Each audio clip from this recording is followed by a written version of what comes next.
of the driving forces behind your work is trying to make people living with rare disease, especially those undergoing treatment, feel like themselves, to feel like joy, live their lives, and not feel like a patient. Yeah. So walk us through some of the biggest emotional and personal challenges people living with rare disease face every single day.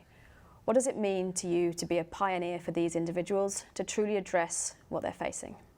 I know that when I was going through treatment, I was incredibly lucky to have my family, my friends, and my teammates there to support me.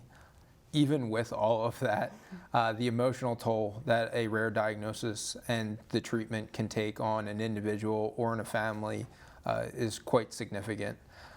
There is this sense of isolation, this feeling of nobody understanding what you're feeling or thinking or experiencing at that moment. On top of that, there are people, including myself, that struggle with mental illness like post-traumatic stress disorder from a diagnosis that only compounds the sense of isolation and the complete removal of everything you used to know prior to your diagnosis. For me, there was this sense of anxiety of how are these treatments going to affect me?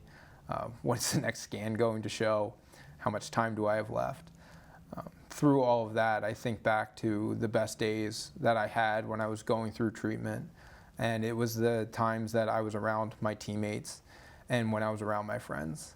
I was incredibly fortunate to have so many cool opportunities to throw the first pitch out at a baseball game or dropping the puck at a hockey game.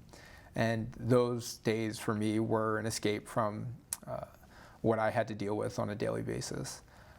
They were exciting, fun things that I got to look forward to when I otherwise didn't have anything to look forward to.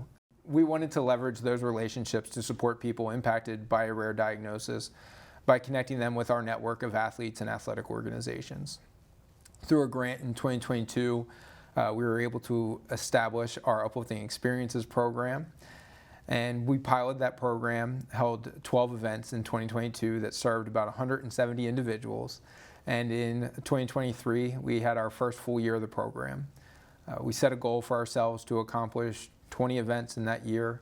And by the end of that year, we had held 31 events and hosted 390 individuals through the program. In 2024, we continued our investment into the Uplifting Experiences program. And as we sit here today having this conversation, we have held 50 events that have served more than 600 individuals impacted by rare diseases.